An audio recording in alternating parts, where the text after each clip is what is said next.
Kembali lagi di kelas Social Science bersama Teacher Esther ya. Episode ketiga kali ini kita masih belajar tentang para penjelajah.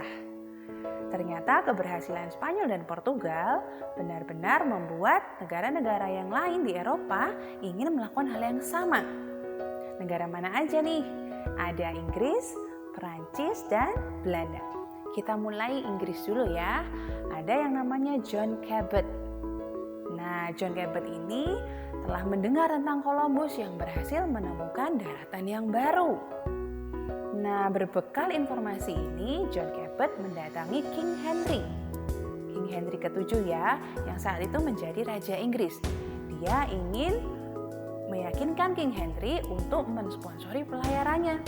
Dan dia berhasil.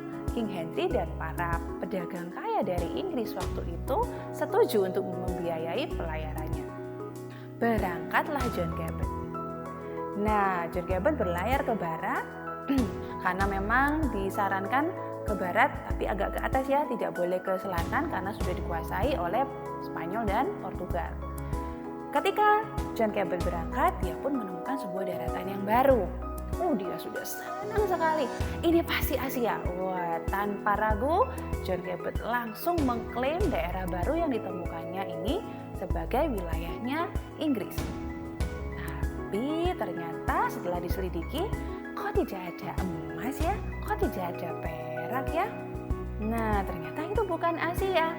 Kemungkinan besar daratan yang ditemukannya adalah daerah yang kita kenal sebagai Labrador sekarang ini.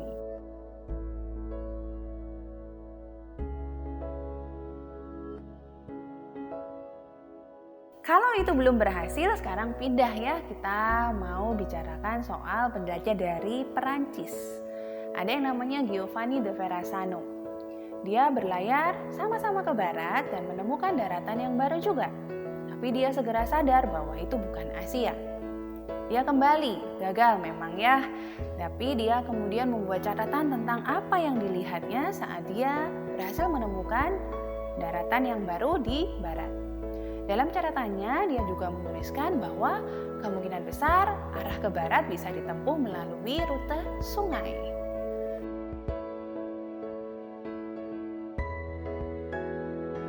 Sepuluh tahun berikutnya, seorang penjelajah yang bernama Jacques Cartier mengikuti saran dari Verrazzano. Nah, dalam perjalanannya, dia bertemu dengan para penduduk asli di daratan yang baru itu. Dan dari mereka, Jacques Cartier tahu bahwa ternyata memang ada sungai yang ke barat dan sungai itu sangat panjang. Dengan dipandu oleh para penduduk asli, Jacques Cartier kemudian mencoba menelusuri sungai itu. Tapi ternyata karena memang sangat panjang ya, Jacques Cartier kembali. Berhasil? Belum berhasil. Nah, yang tidak disadari oleh para penjelajah ini adalah bahwa daratan yang mereka coba untuk telusuri ini memang sangat luas sekali. Apa sih daratan yang mereka temukan ini? Sebetulnya yang mereka temukan itu adalah daratan atau benua yang kita kenal sekarang sebagai Amerika Utara. Nah, lalu kenapa para penduduknya itu disebut orang-orang Indian? Karena pada waktu Columbus menemukan benua ini, Columbus mengira bahwa ini pasti India.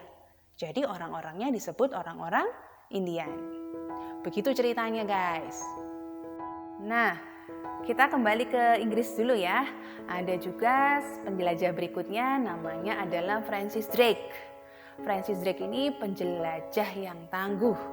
Dia berhasil berlayar juga ke benua Amerika dan membuat peta Amerika yang lebih baik untuk Inggris. Keberhasilannya ini menarik perhatian Ratu Elizabeth kala itu. Ratu Elizabeth pun tertarik untuk berinvestasi pada pelayarannya. Nah, selain menyuruhnya untuk berlayar, ternyata Ratu Elizabeth juga memberikan satu misi rahasia untuk Francis Drake. Apa itu? Francis Drake ditugaskan menjadi seorang privateer. Apa itu privateer ya? Privateer itu semacam bajak laut guys. Jadi tugasnya adalah menjarah. Dan memang Francis Drake ditugaskan untuk menjarah daerah-daerah kekuasaan Spanyol, daerah-daerah koloni Spanyol dan juga kapal-kapal harta milik Spanyol. Kenapa ya? Itu karena ambisinya Ratu Elizabeth untuk menjadikan Inggris menjadi yang terkuat. Dan Spanyol adalah saingan yang cukup berat nih.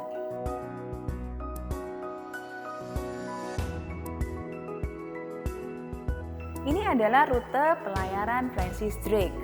Drake berlayar ke barat dan ketika melewati daerah kekuasaan Spanyol di mana koloni-koloni Spanyol berada, Drake melakukan misinya yaitu menjarah koloni-koloni Spanyol dan juga kapal-kapal harta milik Spanyol. Kemudian Drake terus berlayar ke barat dan bahkan sampai ke Indonesia, guys. Sebelum akhirnya kembali ke Inggris dan berhasil menyelesaikan perjalanannya mengelilingi dunia. Wow.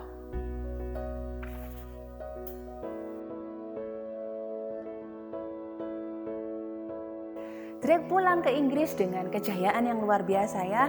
Berhasil mengelilingi dunia dan membawa banyak sekali harta benda. Nah, tentunya Ratu Inggris sangat senang ya. Akhirnya Ratu Inggris menganugerahi dia gelar sebagai seorang knight. Mengabaikan permintaan Spanyol untuk menghukum Drake karena telah menjarah daerah kekuasaan mereka. Tapi ketika Drake kemudian dijadikan seorang knight, itu membuat Spanyol marah. Kok bisa sih nggak dihukum? Padahal kan dia sudah menjarah daerah-daerahku. Nah, hal ini membuat perselisihan antara Spanyol dan Inggris makin memanas. Berakhir dengan sebuah perang di laut. Nah, dalam perang ini Spanyol tidak bisa melawan kejayaan Inggris di laut. Spanyol harus menelan kekalahan ketika menghadapi perang ini.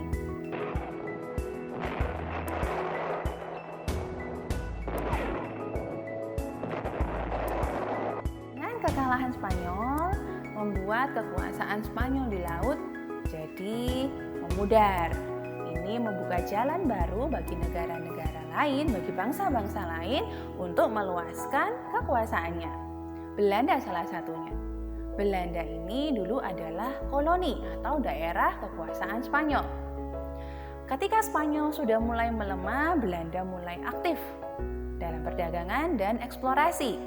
Salah satu perusahaan Belanda bahkan membiayai Henry Hudson, seorang penjelajah, untuk berlayar ke barat bagi Belanda. Apakah dia berhasil? Ini rutenya. Following year, on a voyage sponsored by English merchants, Hudson explored the large bay now called Hudson Bay. Henry Hudson ini orang yang sangat tangguh. Bahkan ketika kapal-kapal mereka terjebak oleh es karena musim dingin yang sangat parah, Hudson tetap ingin berlayar menuju ke barat. Tapi sayangnya krunya nggak ada yang setuju, guys. Jadi karena Hudson maksa dan krunya nggak setuju, Hudson anaknya beserta kru yang loyal sama Hudson dipindah ke perahu kecil, dipaksa untuk pindah ke perahu kecil dan disuruh berlayar sendiri. Sejak itu berita tentang Hudson sudah tidak pernah didengar lagi. Nah, gimana nih ceritanya? Seru kan? Penjelajahannya sih seru, tapi akibat setelahnya ini yang nggak seru, guys. Penjajahan. Ketika bangsa Eropa kemudian memutuskan untuk menguasai atau mengambil alih daerah yang mereka temukan untuk menjadi kepunyaannya, termasuk Indonesia pada waktu itu. Memang belum berupa negara ya, masih berupa kerajaan-kerajaan ya. Bangsa Eropa menghancurkan kerajaan-kerajaan yang ada di Indonesia dengan siasatnya, sehingga Indonesia harus mengalami penderitaan dan dijajah selama berabad-abad. Tapi rakyat Indonesia tidak ada yang menyerah, guys. Berjuang sampai titik darah penghabisan, sampai akhirnya berdirilah NKRI. Sejarah. Memang isinya nggak selalu menyenangkan, guys. Tapi dari sini kita belajar bahwa keserakahan dan perang tidak pernah mendatangkan kebaikan. Satu lagi yang kita perlu belajar adalah dalam segala sesuatu yang terjadi dalam kehidupan kita, kita perlu tetap yakin bahwa Tuhan punya rencana.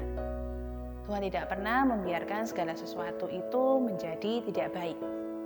Selalu ada rencananya yang indah, yang pastinya akan terjadi. Nah, sebagai pelaku sejarah saat ini, kita semua, mari kita hidup dengan bijaksana untuk mengukir sejarah yang lebih baik. Sampai sini dulu ya, sampai jumpa lagi. Dadah.